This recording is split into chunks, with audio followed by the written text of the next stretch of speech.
Nous arrivons bientôt à terme de notre série sur l'IA et le design. Continuons notre plongée dans votre futur pratique. Donut Panic, nos experts sont là pour vous éclairer. Dans notre dernier épisode, nous avions parlé avec Émilie de biais, d'innovation, mais aussi de confiance aveugle que nous pouvons donner ou non aux IA. Si vous ne l'avez pas écouté, je vous invite à prendre le temps pour découvrir cet épisode. Maintenant, nous allons partir avec Aurore Diezma pour évaluer les risques de l'IA. Et donc en fait, quels sont les risques? Donc là, on sort du design, mais pour moi, c'est des risques à prendre en considération parce que ça va avoir un impact sur la manière dont les gens vont appréhender le contenu, la confiance que les gens pourraient avoir aussi au niveau des utilisateurs. Donc il va y avoir du coup une grosse considération à prendre en termes de design sur le fait de générer des contenus, de faire en sorte que les gens aient confiance et de faire attention justement à tous ces risques de manipulation qui peuvent être engendrés par l'intelligence artificielle.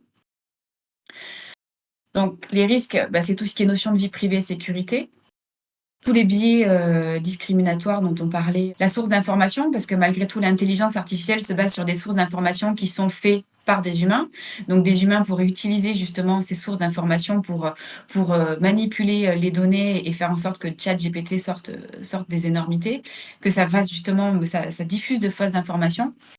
Et ça pourrait créer une addiction à de nouvelles formes d'intelligence, avec une vraie addiction justement à l'intelligence artificielle. Donc plus avoir ce souci de curiosité à aller essayer de comprendre les choses parce que c'est ChatGPT ou c'est l'intelligence artificielle qui va tout nous amener sur un plateau. Donc ça peut être potentiellement dangereux, notamment parler aux morts. J'ai vu qu'il y avait une personne qui demandait aux gens d'enregistrer des vidéos de leurs proches ou des sons pour qu'après, du coup, quand ils meurent, il y ait des avatars qui puissent être créés et qui parlent à la place des morts pour garder un contact. Donc ça c'est, à mon sens, c'est quand même quelque chose qui est hyper dangereux pour arriver à faire la distinction entre la réalité et l'intelligence artificielle et qui pourrait cloisonner. On parle de tous les gens qui sont cloisonnés dans les jeux vidéo et qui en deviennent complètement victimes, justement, après que on parle à des intelligences artificielles, que ce soit les amis, que on sort plus de chez soi et que nos nouveaux amis, que ce soit l'intelligence artificielle qui puisse nous dire n'importe quoi ou nous faire nous déconnecter de la réalité.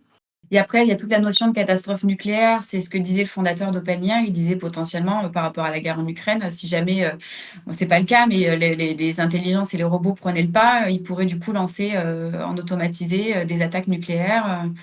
Donc ça, c'est aussi hyper dangereux. Pour tout ce qui est du coup données médicales, il y a beaucoup d'avancées par rapport à l'intelligence artificielle parce qu'il y a eu des tests où l'intelligence artificielle était capable de déceler des débuts de maladies que les médecins n'avaient pas vus, mais potentiellement, ça pourrait aussi alimenter de fausses données médicales parce qu'il y avait une personne qui disait qu'en fait, quand il y a des données médicales, il y a des articles qui peuvent être mis en ligne assez rapidement et donc on peut manipuler du coup les informations qu'il y aurait sur cet article, donc ce serait volontaire, hein, mais pour justement erroner les données qui sont en ligne. Il pourrait y avoir aussi une hausse de la cybercriminalité via l'intelligence artificielle et une augmentation du chômage et des inégalités économiques parce que même si potentiellement l'intelligence artificielle supprimerait des emplois pour en créer d'autres, ça pourrait aussi creuser certains écarts.